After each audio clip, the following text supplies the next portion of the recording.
Hey, how's it going, everybody? Welcome to Zoobox. I'm Shaun, and today we're going to do a little quick movie review. Today we're going to talk about 2022's The Northman. My kingdom was stolen from me.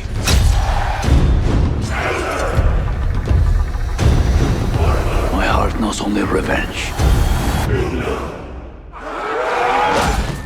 The film was directed by Robert Eggers. It's written by Robert Eggers and Shaun. It stars Alexander Skarsgård, Nicole Kidman, Ethan Hawke, Claes Bang, Anya Taylor-Joy, Gustav Lind, William Dafoe, and others. The logline plot synopsis is from visionary director Robert Eggers comes The Northman, an action-filled epic that follows a young Viking prince on his quest to avenge his father's murder.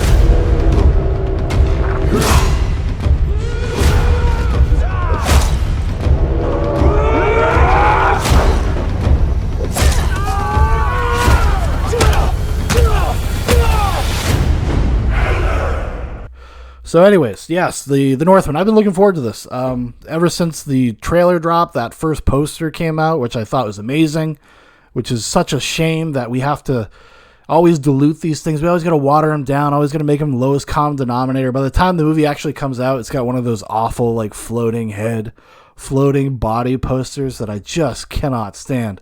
But there was something kind of just beautiful and simple, and actually, after having seen the movie, appropriate about the original poster. It's very provocative. It's evocative of the film itself. Who'd have thunk it? And yeah, so it was definitely on the radar. Definitely on the radar. And I have been in the past. I would say I'm a fan of Robert Eggers. Not a Robert Eggers super fan, but I think what he does is interesting and it's valuable in this day and age in terms of cinematic output. Even if I feel like The Northman might be like his tryouts felt a little bit like his tryouts for something more expensive, even more expensive than The Northman. It felt like a little bit like this was his Marvel tryout. And I think he even he never said it explicitly, but he said basically, I wanted to make something a little bit more mainstream. I wanted to show studios that I can use a giant budget, that I can use a big budget, and that I can be responsible, that I can deliver a crowd-pleasing, populist film. So that was kind of the mandate with this movie. And he kind of understands because this story is very rote. It's very something you've kind of seen or heard or read a lot of times before you actually get to The Northman. It's based on an old Scandinavian legend called Amleth, which is the name of the main character, which is what inspired Shakespeare to write Hamlet. So it's got a very familiar kind of structure as far as these kinds of stories go.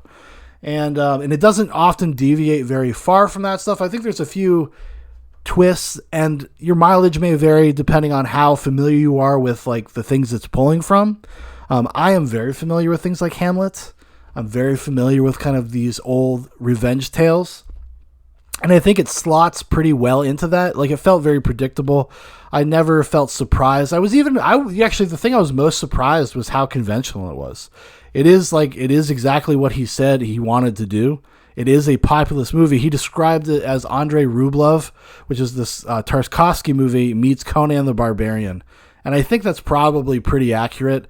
While, saying that you're like Andrei Rublev is a little... I mean, that's quite a self-congratulatory statement in itself, but like it is trying to be a more thoughtful, contemplative thing about somebody's life and about legacy and about what motivates behavior and what drives you forward. In the same way that I guess you could say Andrei Rublev is kind of also getting at. It's about, kind of going through a person's life and taking inventory of it and trying to suss out why people do the things they do, like what motivates stuff. That's technically accurate, And coming to the movie itself, like I said, I found it a little overly conventional, but I don't think there's anything really wrong with that per se. I myself might have been a little bit bored with it. And when I go see a movie that says directed by Robert Eggers, I'm kind of expecting something a little bit more left of center, dare I say. Even though, thinking back on his filmography, especially putting it in context of The Northman, it leaves a little to be desired. He has this millennial filmmaker thing of he is allergic to real subtext, and he just demands that it be spoken out into the dialogue. And he looks at everything through kind of a feminist lens as well. not sure what wave of feminism you would you would categorize him, but he definitely looks through things through a feminist lens. The most obviously is The Witch, which is about female liberation and about, unburdening yourself from all of the kind of the restraints that the patriarchy and society and culture puts on you as a young woman, and being able to kind of break free from that, even at the cost of your own soul. Even signing a contract with the devil is preferable to like starting a family.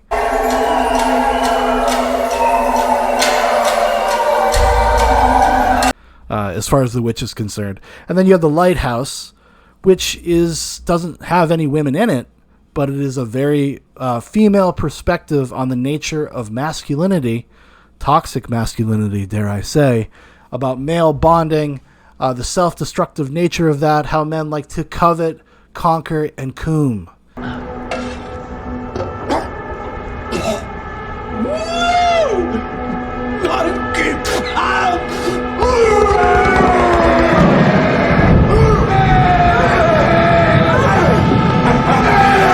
That's all men want to do. And men kind of feeling displaced in a world that creates things, that innovates in ways that make them obsolete. Men are always going up against technology in a way and having to kind of redefine themselves, which brings us to the Northman, which I think is kind of continues that exploration of the male ego and the male id, and why we do the things we do and what motivates our behavior.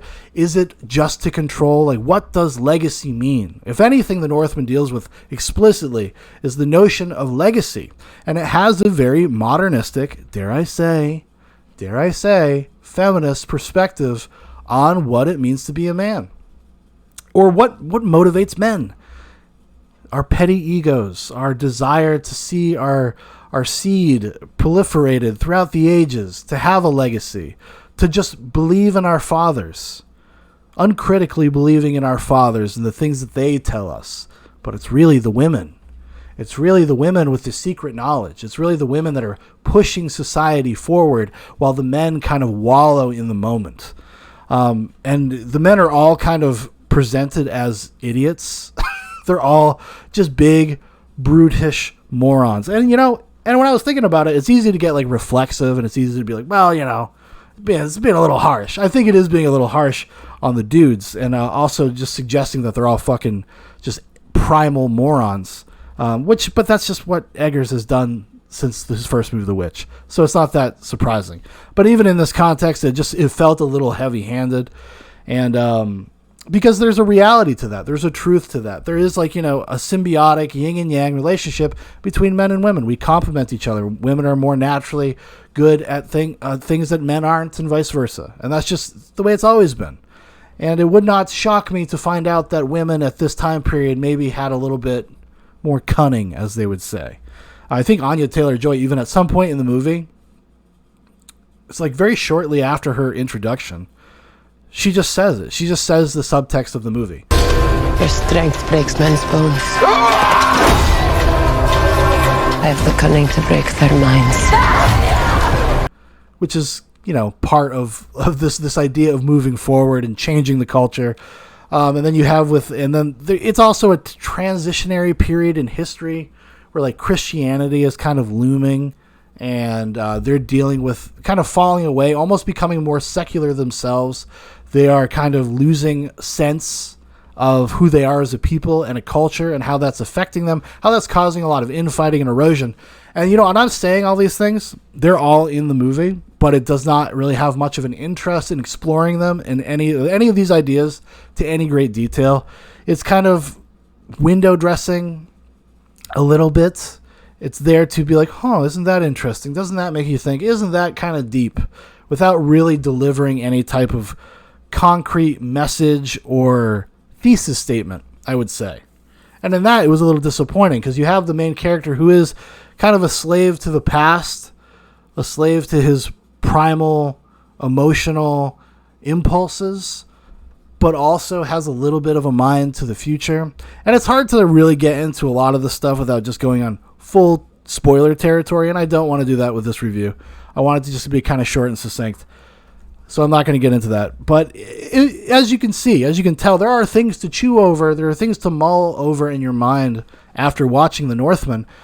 But, I got to say, I saw this yesterday afternoon, and it's already kind of leaving my mind a little bit. I'm already like, it just feels like a giant blur. Like nothing about it felt like it stood out in any type of way that was significant from other parts of the movie. Like there was no moment. Like they have and this is not a spoiler, but there's pretty early on in the movie, there's this big raid. These berserker mercenary Viking dudes working with this other tribe, this other village, raid this village or tribe, and they basically loot, rape, and pillage the whole thing, and it's all done. And what's made to look like one big shot from the time where they like kind of approach the gates to Amleth's kind of end moment of the scene. It's really two shots, and there's already videos out on YouTube where the director, and I think it's an IGN video, they actually literally break down how they did it. Pretty fascinating. Like a lot of cool technical stuff in this movie for sure. But for some reason, I don't know if it was just the choreography or whatever. Like it's not super memorable. I don't know if it's the cinematography, which I thought was pretty good. It's this guy, Yaron Blaschke. He's worked with Eggers on his other two movies, and he brings the same kind of naturalistic, kind of light touch to it, where he's trying to let the environment kind of dictate the mood and the tone and the texture of moments and scenes. And I think, obviously there's a skill in just being able to capture that in general. But there's something forgettable about it as well. This movie never felt... I'm looking for the right word. I don't know if this is the right word, but it never felt overly cinematic. And I think when you have a movie that has a story that is this basic and this rote, it needs a little cinematic juice. He could get away with it in things like The Witch, The Lighthouse, especially because they're especially The Lighthouse, it's essentially a movie that's just about the subtext, and it's like an art film. And it's not going to be for everybody. So when you take something like The Northman, which is something, you could argue if you've seen Conan the Barbarian, you've seen a version of this movie. That is a version of this. That's legitimately like a version of this movie. I would say a better version of this movie. That old John Milius film. One of my all-time favorite movies. Conan the Barbarian. That's like, I think there's a lot of parallels. There's a lot of similar stuff going on. In fact, I kind of wish it was a little bit more like Conan the Barbarian. Because it wants to kind of straddle this line between the fantastical and myth and lore, and obviously, and still kind of maintaining Eggers' kind of fealty to realism, tradition. What we think is out there is not really out there. The esoteric is more just of the mind, and it's not something that's really corporealizes and it doesn't materialize in the real world in the same way.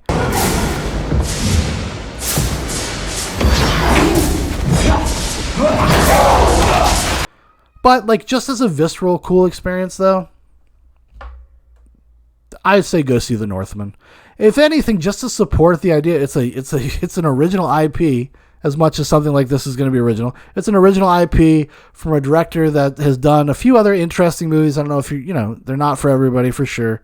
And I think it's a little they're a little overbearing. I think Robert Eggers is a little overrated, but I enjoy the things I enjoy about them.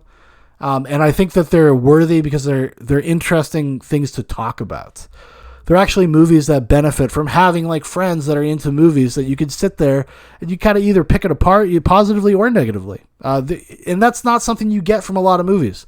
Most movies I watch these days, they just completely fucking wash over me. And especially of the more modern ones, they just wash over me. And I'm just I barely remember them a day later. There's nothing memorable or significant about them.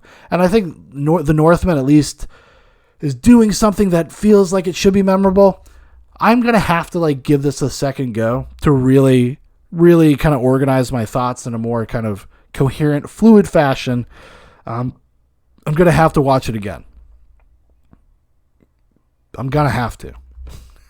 Because either I'm missing something or it is just as simple as it seems to be, which I think might actually be the case.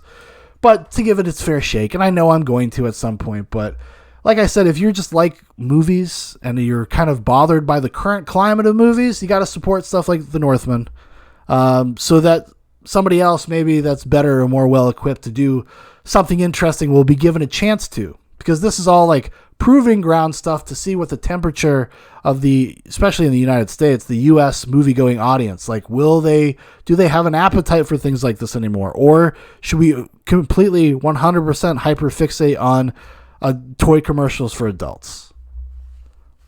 That's kind of where we're at. That's the depressing state of affairs. So even though, like, I am kind of lukewarm on it, I would give The Northman a 3 out of 5 stars right now. That's a light 3. It could go up or it could go down. I'm not 100% sure yet. Because there's just like with all other Robert Eggers movies, there's things I really liked about it, things I thought were really cool. Also things I thought were kind of dumb. And I don't think it was completely cohesive, and the way that it kind of built towards this climax I thought was a little contrived and silly. At points sillier than you think it should be, given like its adherence to trying to be more like realistic or rational or whatever. But like I said, it's an adult movie for adults in a movie theater these days. I got to give it props just for that. So maybe that's, that's a light, that's some light praise or whatever, but it's a reflection of the times we live in. It's not me. I got great taste. Kids. All right, everybody. Thank you so much for watching. Thank you for listening, and we'll talk to you next time. Goodbye.